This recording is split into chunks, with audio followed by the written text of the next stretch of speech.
2020년 12월 29일 이정훈입니다. 오늘 제가 갖고 나온 제목은 문재인 대통령은 외로워? 아니야, 괴로워. 문재인은 외로워, 괴로워입니다. 부제는 더불어민주당이죠. 여당은 깨질 수도 있다, 분당할 수도 있다입니다. 왜 이런 제목을 택했느냐? 지난 12월 25일 임종석 전 대통령 비서실장이 페이스북에다가 서울행정법원에서 윤석열 씨 직무정지를 인용한 거에 대한 의견을 남겼죠. 검찰의 태도와 법원의 해석, 너무도 생경한 선민의식과 너무도 익숙한 기득권의 냄새를 풍긴다. 단단한 문뭉치의 정면으로 이마를 맞은 느낌이다. 정신이 번쩍 든다. 그렇게 낙관하고 있었나요, 임종석 씨? 대통령께서 외롭지 않도록 뭔가 한 일을 찾아야겠다, 이렇게 썼습니다. 자, 문 대통령을 가까이서 모셨다고 하는 임종석 씨가 왜 문재인 대통령이 외로울 거라고 했을까요? 제가 보기에는 괴로울 것 같은데. 이런 패러디가 있습니다. 대통령께서 외롭지 않도록 뭔가 할 일을 찾아야겠다라고 하는 임종석 씨의 글에 대해서 누군가가 대통령을 국민으로 바꿔서 국민이 괴롭지가 않도록 뭔가 할 일을 찾아야겠다, 그렇게 해야지 하고 한 방 날려놓은 쫑코가 있습니다. 자, 거꾸로 물어봅시다. 문 대통령의 외로움을 달래주기 위해서 임종석 씨가 할 수 있는 일이 뭐겠습니까? 뭐가 있겠습니까? 가서 재롱을 떨겠습니까? 대화를 하겠습니까? 어떻게 하겠습니까? 임종석 씨가 서울시장 나오는 게 대통령을 외롭지 않게 하는 건가요? 이거는 전혀 다른 얘기죠. 이건 전혀 다른 차원의 이야기죠. 소가 웃을 이야기를 하고 있습니다. 자, 다시 봅시다. 국민밉상의 대표가 아마 윤미향, 그 어려운 위안부 할머니들을 이용해서 앵벌이한 윤미향 씨를 국회의원으로 그대로 두고 자기 당에 껴안고 있는 이러한 사태, 그리고 국민밉상인 추미애 장관이 마음대로 하도록 허용해준 이런 사태를 만들었기 때문에, 또 박원순 서울시장하고 돌아가셨지만은 문재인 대통령하고 사이가 좋았다고 보십니까? 저는 경쟁 관계로 알고 있습니다.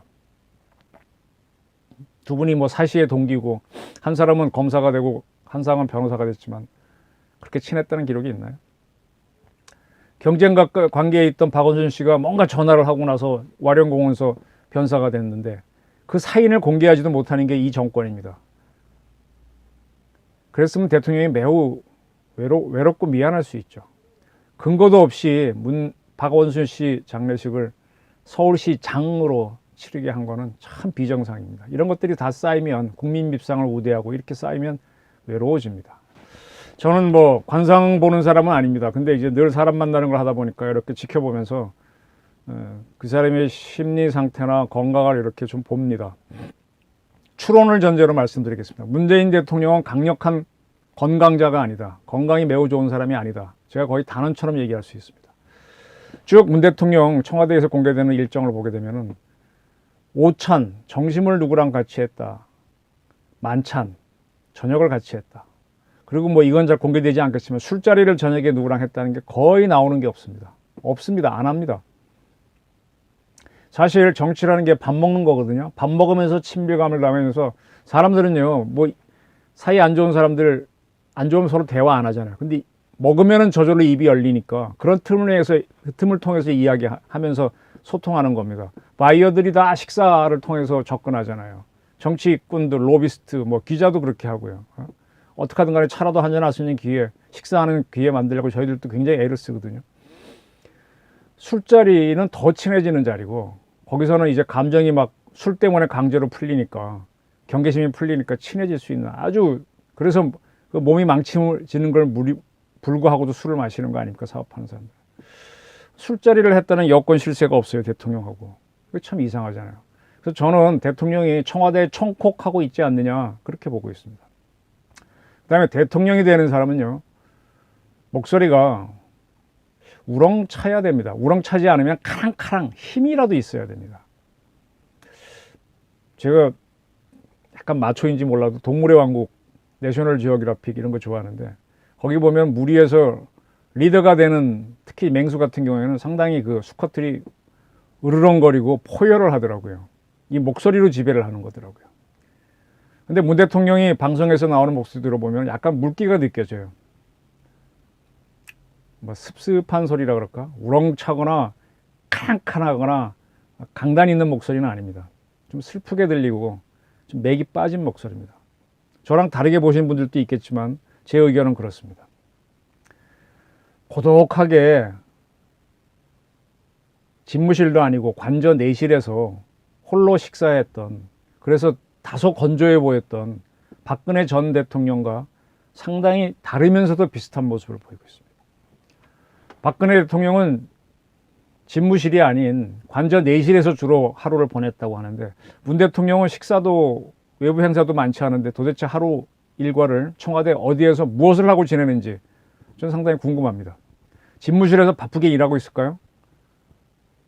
거기 막 수석 보좌관들, 비서관들 들어와서 이거 뭐야 하고 막 통 먹고 이렇게 하고 일하고 있을까요? 그렇게 보고하고 보고받고 지시하느라고 바쁜 이들은요, 그 스태프들과 같이 점심 먹고 저녁 먹고 또 찾아오는 사람 만나고 바쁩니다. 식사가 없다는 거는요, 일 안 한다는 얘기예요. 그리고 너무 바쁜 사람들은, 사실 저도 요즘은 행사 많이 줄었지만 제가 제일 힘들어하는 게 조찬인데 조찬까지도 갑니다. 근데 뭐 대통령은 조찬, 오찬, 만찬 했다는 게 거의 없어요. 다행인 거는, 박근혜 대통령에 비해서 조금 다행인 거는 가족이 있다는 거죠. 영부인이 있다는 거죠. 영부인으로부터 이제 관리를 받으실 수 있죠. 문 대통령은 건강이 좋아 보이지 않으니까 부인이 특별히 신경을 쓰실 걸로 보입니다. 대통령 되시고 난 다음에 처음 관저에서 청와대 출근할 때 김정숙 여사가 아주 웃는 얼굴로 이렇게 팔짱 끼고 따라 나와갖고 바지가 너무 짧다, 바지 안에 사야겠다, 그런 얘기 한 거 기억나십니까? 보기 좋았죠. 박근혜 전 대통령은 청와대에 오기 전에 최태민 목사한테 많은 걸 의지했답니다. 많이 알려진 사실이죠. 청와대에 입성한 후에는 제가 이름을 밝히지 않겠습니다. 그가 실세 노릇을 했습니다. 대통령은 그냥 오케이만 하는, 판단을 안 하는 거죠. 문 대통령은 그 많은 보고를 받을 텐데 판단을 스스로 할 수 있을까요? 쉽지 않은 일이라고 봅니다. 어쩌면은 청와대에 있는 수석 보좌관, 비서관 이런 사람들이 호가호위를 하는 건지도 모른다는 생각을 합니다. 예를 들면 검찰개혁을 주도했다는 게 민정수석에 있던 조국 전 교수로 나오고 있으니까 대통령이 했다는 뭐 그렇듯한 게 없잖아요. 검경수사권 조정이니 뭐 이런 거, 국정원 대공수사권 폐지니 이런 거. 네, 비서관들, 그 사람들이 주도한 걸로 지금 나오잖아요. 대통령은 뭐예요? 조금 더 들어가면 대북전단 살포금지법, 5.18 금지법 이런 것들은 과거 운동권 세력들이 목놓아 외치던 것들이거든요. 이런 것들이 시행되는 거는 그 자들이 청와대에 들어가거나 청와대에 연결해서 추진하고 있다. 문 대통령의 이름을 이용해서 이렇게 되는 거죠. 이러한 주장들은요, 야권일 땐 할 수 있어요. 하나만 주장하니까. 근데 종합적으로 보게 되면 안 맞아요. 민주국가에서 뭘 왜곡 금지하지 말라 그럽니까? 언론 출판의 자유가 있는데. 임진왜란 때 아니 일본이 잘했다고도 얘기할 수도 있는 거지. 우리가 하도 바보 같으니까. 근데 그걸 하지 못하게 말한다고? 웃기는 소리죠. 이런 것들이 나오는 거는 대통령이 이용당하고 있다는 뜻입니다. 저는 건강에 문제가 있거나 힘을 잃은, 육체적인 정신적인 힘을 잃은 탑은 고립된다고 봅니다. 아니 고립되는 걸 수없이 관찰해 왔어요. 뭐 거의 100%입니다. 그리고 또 하나, 그 직전에 어떻게 하는가 하면 만기칠람이라는 단어 아시죠? 직접 다 한다고 하는 거. 만기칠람 하는 리더를 보게 되면 저는 바로 요즘은 무능하군 이렇게 판단합니다. 만기칠람 한다는 리더가 있으면 무능하군, 실력이 없으니까 열심히 하는군 이렇게 생각합니다. 어떻게 대통령이, 그룹 회장이 모든 일을 다 잘할 수 있습니까? 각 분야인 전문가들이 있어요. 전문가한테 맡겨야죠. 전문가도 아닌 대통령이나 그룹 회장이 직접 다 만기칠람 한다고? 축구 선수 같은 경우도 골키퍼 출신 감독이면 골키퍼 분야는 잘할지 몰라도 공격은 약하고, 저도 뭐 언론 생활 32년이 넘었습니다만은 제가 잘하는 분야가 따로 있잖아요. 언론 중에서도 갑자기 문화나 체육 이쪽 들이밀면은 저도 뭐 일반 독자 수준보다 못할 수도 있습니다. 네. 그러면 각각 분야는 잘한 사람을 맡겨놓고 그 사람들이 잘하는지 지켜보면 되는 거지. 왜 만기칠람을 합니까? 자신이 없으니까. 똑똑한 사람을 다룰 자신이 없는 리더가 그렇게 합니다. 잘 알지 못하는 회장이나 탑이 직접 일을 할 경우에 빗댄 용어가 있죠. 혹시 이거 아십니까? 똑개, 똑부, 멍부, 멍개. 리더가 똑똑하고 게으른 게 좋으냐? 똑똑하고 부지런한 리더가 좋으냐? 멍청하고 부지런한 리더가 좋으냐? 멍청하고 게으른 리더가 좋으냐? 제가 답은 안 하겠습니다. 어떤 지도자가 최악인지는 많은 분들이 아실 겁니다. 잘하는 일을 뽑아 맡기고 그를 관리해야 됩니다. 리더는. 본인이 만기칠람 하는 거 아닙니다. 그래서 인사가 만사입니다. 똑똑한 일을 뽑아내거나 부릴지 모르는 이가 리더가 돼가지고 그 부족한 걸 커버하려고 서류를 다 들고 관저나 집으로 가면 만기칠람이 되는데, 그렇게 해서 나오는 결과는 영 시원찮습니다. 자신의 몸과 마음만 지칩니다. 임종석 전 비서실장이 말한 대로 외로워집니다. 자기는 열심히 하니까. 추미애 사태를 겪은 대통령이 외로워 보인다는 것은 대통령이 참모들이 시키는 대로, 거꾸로죠. 참모를 시키는 게 아니라 참모들이 하자는 대로 따라 했는데 그 결과가 허망해서 속았기 때문에 이렇게 외롭게 보이는 겁니다. 왜 대통령한테 어떤 자가 도대체 징계위원회를 돌려가지고 거기서 결정된 걸 대통령이 재가를 하도록 추진했느냐. 이 자를 찾아내서 이걸 잘라야 되죠. 그게 추미애 장관이면 추미애 장관 빨리 잘라야죠. 근데 이걸 추적을 못해요, 대통령이. 그리고 대통령이 재가를 했다는 건 직접 옛날에도 군주가 싸움에 나가면 친정이라 합니다. 직접 정벌 하러 가는데 그 싸움에서 지면은 큰일 납니다. 무조건 이겨야 됩니다. 대통령이 나섰으면, 대통령이 결재했으면 무조건 이겨야지. 근데 이걸 큰일 날 일이죠, 이거는. 이건 나라가, 권력이 무너지는 일입니다.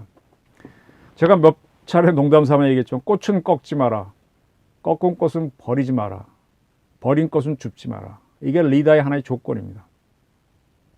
문 대통령은 윤석열이라고 하는 꽃을 꺾었어요.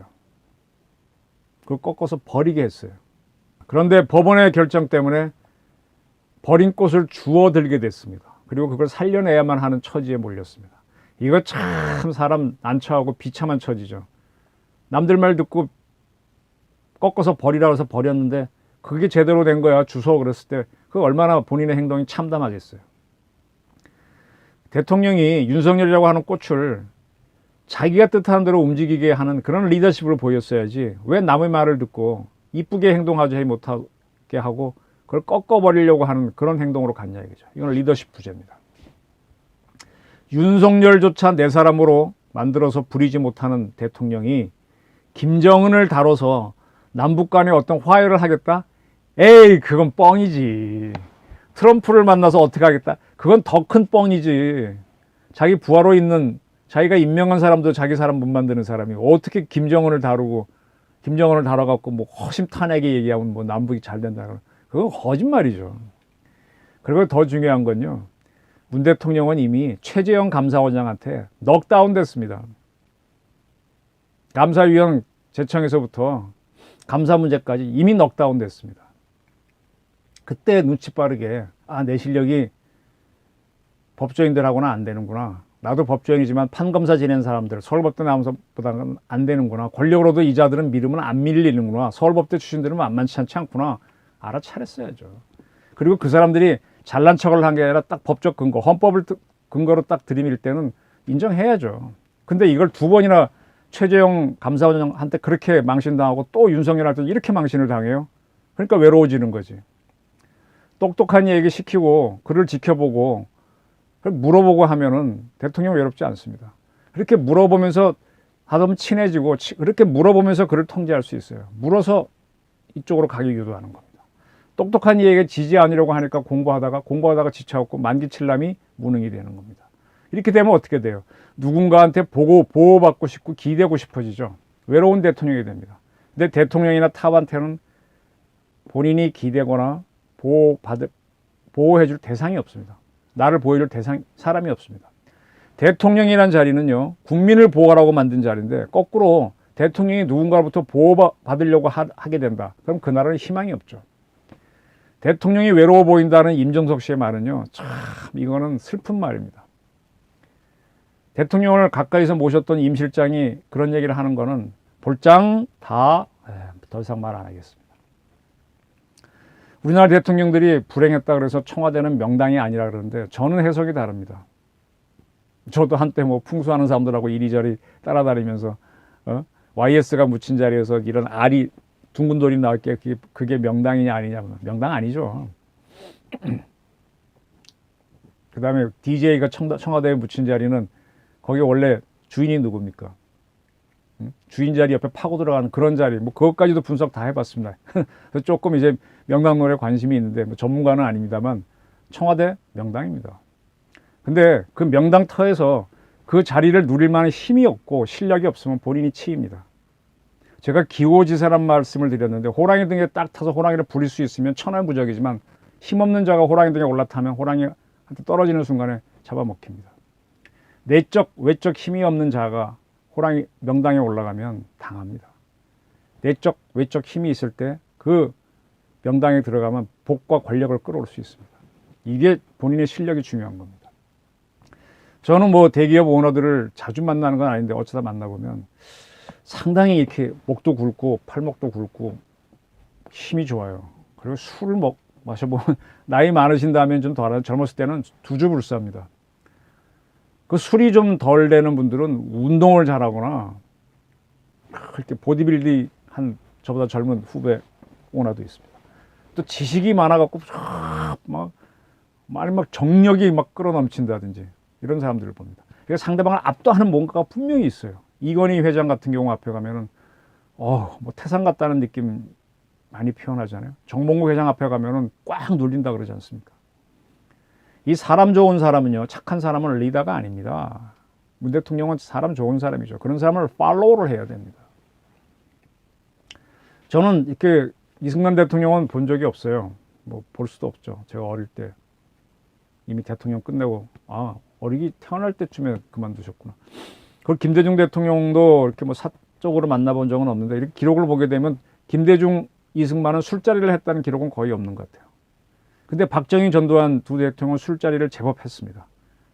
이 두 사람은 상당히 건강했죠. 군인 출신이라서 꼭 그런 건 아닐 텐데.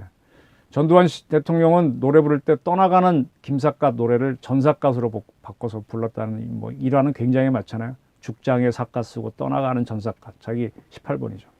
노태우 대통령도 뱃삼의 무초를 잘 불렀다 그러지 않습니까? 술자리 마다하지 않았죠.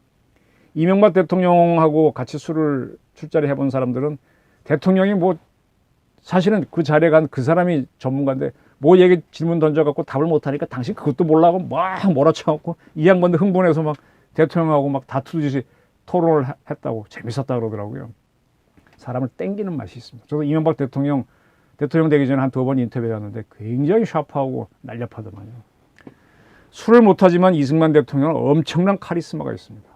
하버드, 예일, 프린스턴이 미국의 우리 스카이 같은 대학인데 프린스턴 대학에서 박사 아닙니까? 그때는 하버드, 예일, 프린스턴에서 박사가 한 명 1년에 나올까 말까 한 때인데 외국인이 땄으니 얼마나 대단합니까? 박사 진짜 비쌀 때죠. 영어 잘하지, 한문 또 달필이죠. 국제정서 해박하지. 재팬 인사이드 아웃은 지금 봐도 탁월하지 않습니까? 그러니까 웬만한 미군 사령관들 메가더조차도 이분 앞에 오게 되면 카리스마의 숙이잖아요. 그리고 김대중 대통령 뭐 저는 간접적으로 이분은요 이렇게 인터뷰한 거 저희가 이렇게 주면은요 코다 깨같이 다 적습니다. 자기가 마음에 안 들면 철저합니다. 숨이 턱턱 막힐 정도로 카리스마가 있죠. 이런 사람들이었는데 우리 문 대통령이 이런 능력이 있나요? 그러면 그 자리가 버겁죠. 그 저는 문 대통령이 지금 측근들한테 속고 있지 않는가 한번 검토를 해봤으면 좋겠다는 생각입니다. 모든 군주시정 시절의 환관, 내시들, 측근 그리고 지금의 비서들은요 탑을 속입니다. 그리고 그 탑의 가족들조차도 탑을 속입니다. 왜? 자기 일을 위해서. 절차대로 밟아서 보고하라 이런 식으로 해갖고 줄을 쭉 세움으로 해서 비서실장은 힘을 씁니다. 비서도 힘을 써요. 그리고 임금님 우리 대통령한테 똑바로 하라고 협박하면서 자기가 힘을 쓰는 자들이 많아요. 박정희 대통령 때 차지철 경호실장이 경호하는 사람이 왜 이렇게 힘을 썼겠어요? 그래서 인해상마에 갇히는 겁니다. 대통령이. 이 대통령이 보호를 받게 되는 거예요. 이렇게 되면 그걸 깨려면 대통령이 스스로 깨고 나와야 돼요. 누구도 그걸 깨주지 못합니다. 뭘 하느냐? 직접 국민을 만나고 실무자를 만나야 됩니다. 그래야 환관과 측근과 비서의 장난을 막습니다. 그걸 깨고 나오는 힘이 있지 않는 사람은 리더를 하면 안 돼요. 옛날 군주들도 변복을 하고 한양에 들어가서 민정을 시찰했습니다. 네.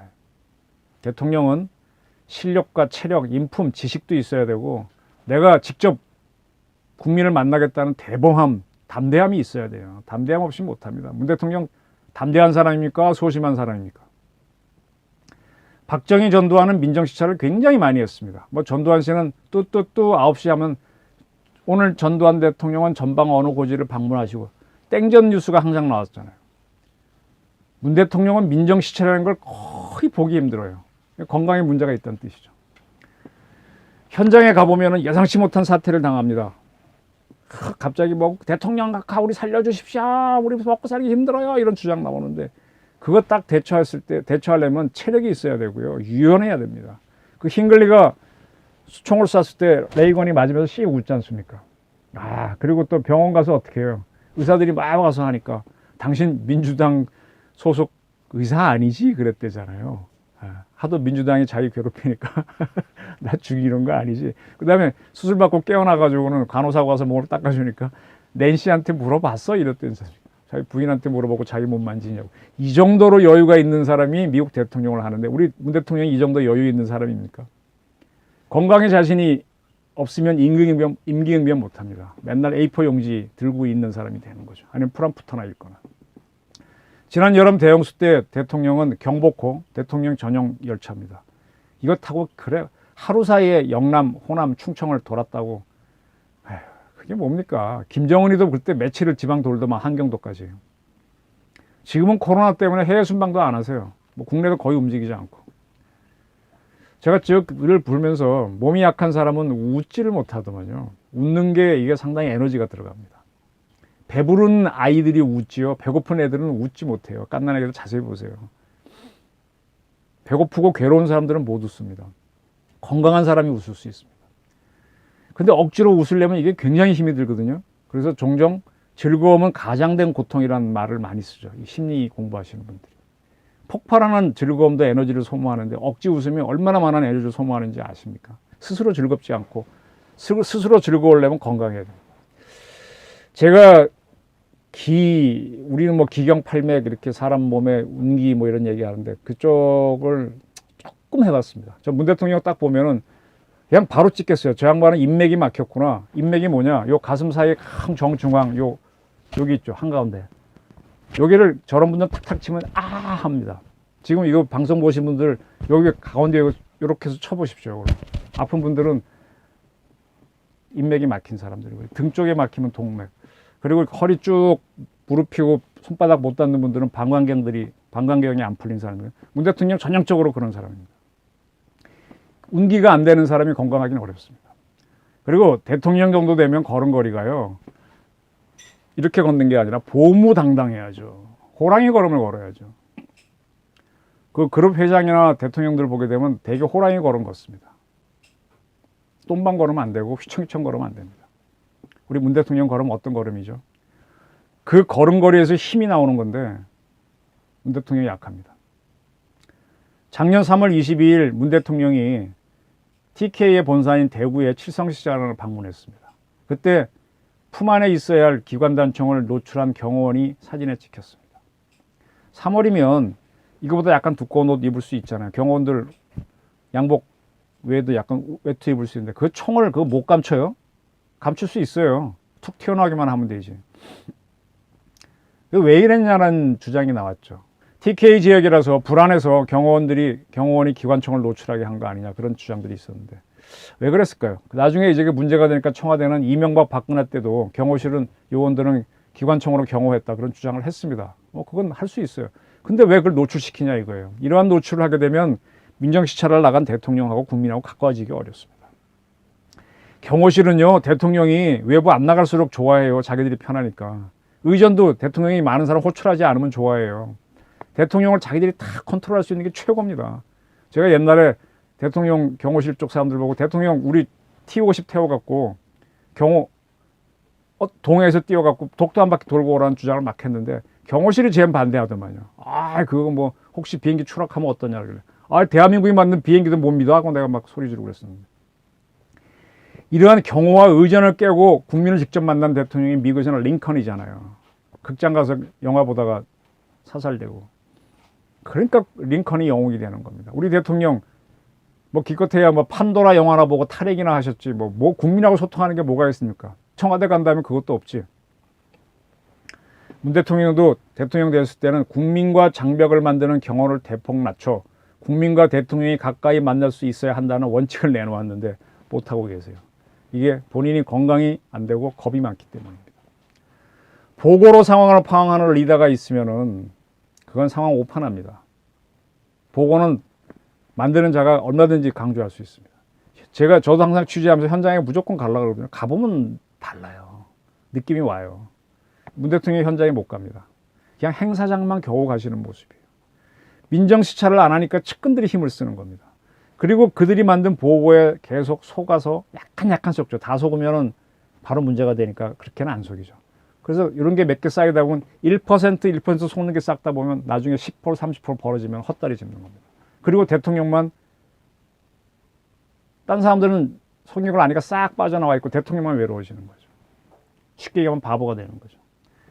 그렇게 뛰어나다고 하는 말년의 박정희도 말년에는 외로워서 차지철 경호실장이 심기 경호를 했다 그랬습니다. 그때는 유경수 여사가 시해되고 난 다음이니까 뭐 그럴 수도 있겠죠. 그리고 아들이 구속된 다음에 DJ도 굉장히 외로워했습니다. 그래서 누군가가 들어와서 보고가 아닌 농담을 하면 오히려 좋아하고 그랬었죠. 좀 심각합니다. 임기 말에 대통령은 외로울 수밖에 없는데 문 대통령 이제 임기 말로 가는데 상당히 외로울 겁니다. 그 다음에 또 하나 제가 보는 게 여권이 문 대통령을 배신하기 시작했다는 게 저희 관점입니다. 자, 이낙연을 따라잡으면서 여권의 1위의 대통령 후보로 거론되고 있는 이재명은 추미애 문제에 완전 입도 뻥끗 안 합니다. 왜? 문바들이 지금 추미애랑 같이 간 노선이 옳지 않으니까 가만히 있는 거겠죠. 추미애 노선을 지지하면 국민들이 자기를 싫어할 거고 추미애 노선을 반대하면 문바가 자기를 밀어주지 않을 거니까 가만히 있는 거죠. 그럼 결론은 뭐냐? 이재명은 문재인을 돕지 않는다. 그냥 간단하게 나오는 거죠. 이낙연 대표도 친문이 아닙니다. 문 대통령에 대한 지지율이 하락하면 이낙연 씨도 객관적으로 돌아설 겁니다. 이분도 서울법대 출신이죠. 이재명 씨는 서울법대 아니고 중앙대 나왔지만 변호사 출신이죠. 다 머리 샤프한 사람입니다. 필요에 의해서 움직이는 사람들이니까 충성을 하더라도 돌아설 겁니다. 그리고 지금 대통령과 실무자가 서로 다른 얘기를 하는 거 하나가 문제입니다. 어제죠. 28일 정은경 중앙방역대책본부장, 질병관리청장인가요? 자, 24일 발표대로 정부는 4,600만 명분의 백신 구매를 결정했다. 이 중 3,600만 분은 계약을 완료했고 100만 명분은 계약 체결이 진행 중이다. 이렇게 얘기했습니다. 그리고 선구매한 백신은 내년 1분기부터 순차적으로 들어올 예정이다. 여기까지는 좋습니다. 그리고 구매 결정한 4,600만 명분은 전체 인구의 88%가 맞을 수 있는 분량이며 집단 면역 형성에 충분한 분량이다 얘기했는데, 자, 이걸 조금 더 분석을 해보겠습니다. 이분들이 실무자들은 거짓말 잘 안 해요. 전문가들 때문에. 집단 면역 형성 시기에 대해서 내년 3분기 정도까지는 집단 면역을 할 수 있을 규모까지 접종하겠다는 목표를 세우고 목표를 이때 세우는 겁니다. 그리고 백신 물량 확보와 접종 세부 계획을 세우고 있다. 무슨 말인가 하면 내년 3분기면은 가을이죠. 가을에 집단 면역이 될 수 있도록 해보겠다는 겁니다. 근데 이게 핵심이죠. 그러니까 내년에 집단 면역을 다 충분히 못 맞춘다는 얘기죠. 근데 문 대통령은 뭐라 그랬냐? 제가 어제도 방송 얘기했지만 이미 충분한 물량을 확보했고 추가 물량을 확보를 추진하고 있다. 아주 긍정적으로 얘기했어요. 자, 실무 책임자와 대통령이 서로 다른 이야기를 한다. 이건 누군가가 대통령을 속인 겁니다.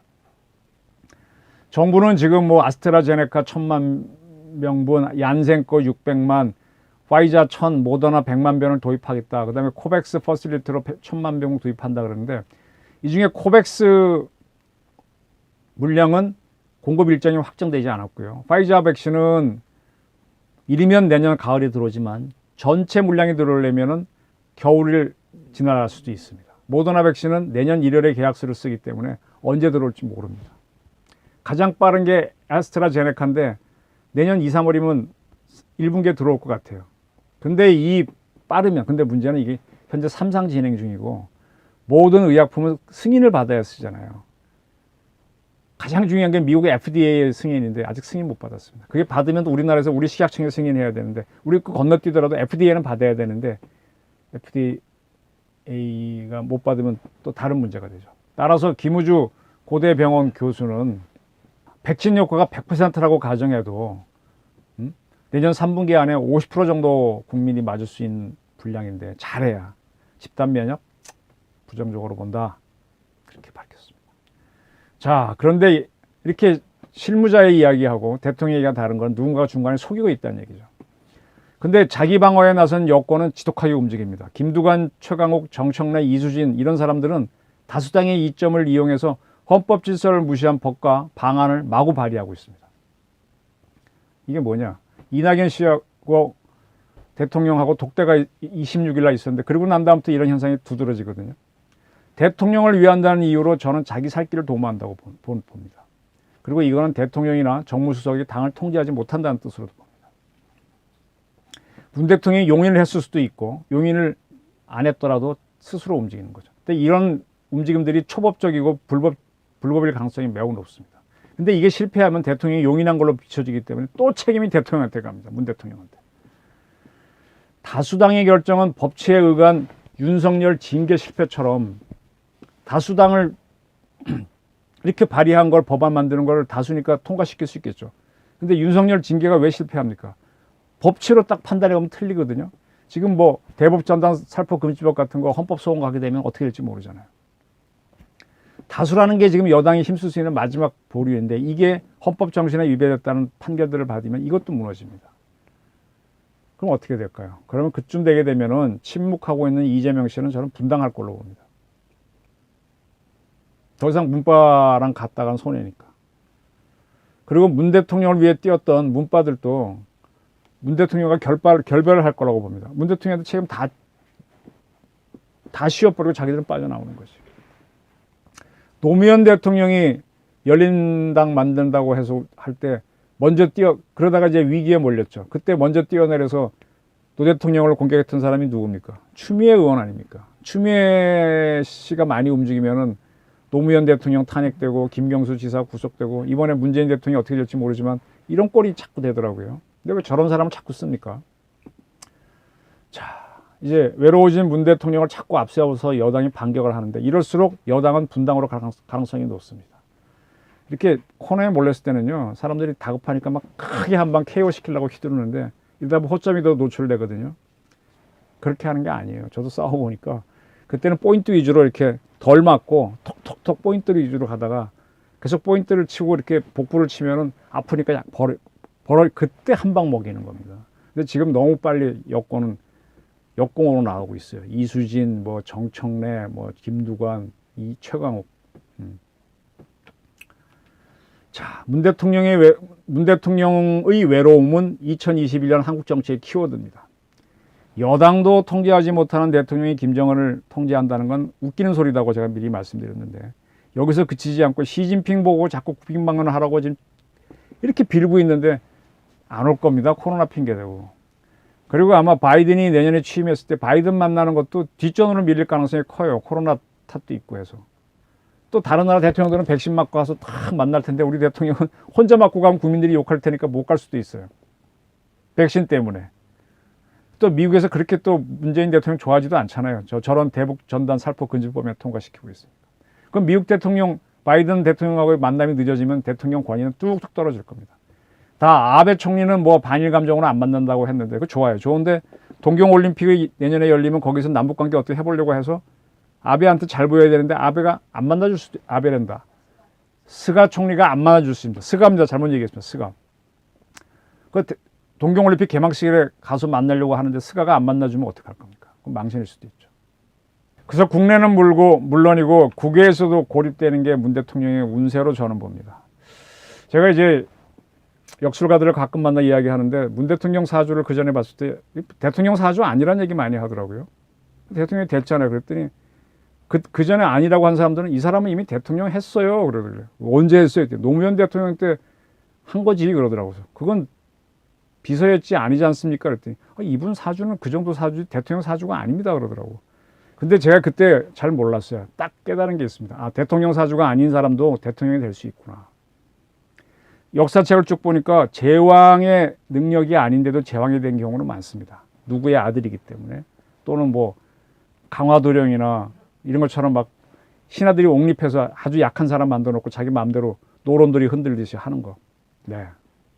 그래서 제가 그때부터 아, 군주감과 군주가 되는 건 별개구나라는 걸 제가 알았는데, 지금까지 이제 우리나라 주사파들, 운동권 이런 세력들이 문 대통령을 숙주로 어떻게 보면 이용했죠. 사람 좋고 이런. 근데 이 자들이 떠날 겁니다. 저는 2021년 여당에서는 큰 폭풍이 일 것이라고 봅니다. 이게 제가 바로 내년 대한민국 정치입니다. 제발 한국 경제라도 좀 버텨주기를 원하고, 좀 이렇게 폭풍이 우리가 아는 북한 땅에서 일어서 김정은이가 먼저 무너졌으면 좋겠습니다. 저는 항상 주적을 김정은으로 보고 거기부터 지금 어떻게 하려고 그러는데, 이 우리 땅에서 이상한 자들이 날뛰어서 우리끼리 싸움이 더 치열해지니까 답답한데, 이게 좀 신의 조화가 있다면, 김정은이도 뭐 건강히, 그 친구도 인맥 동맥 다 막혀 있는 사람이니까 좀 먼저 됐으면 좋겠다는 게 저의 기대입니다. 네, 좀 답답한 한 해가 지나가고 있습니다. 한 해 마무리 잘 하시길 빌겠습니다. 고맙습니다.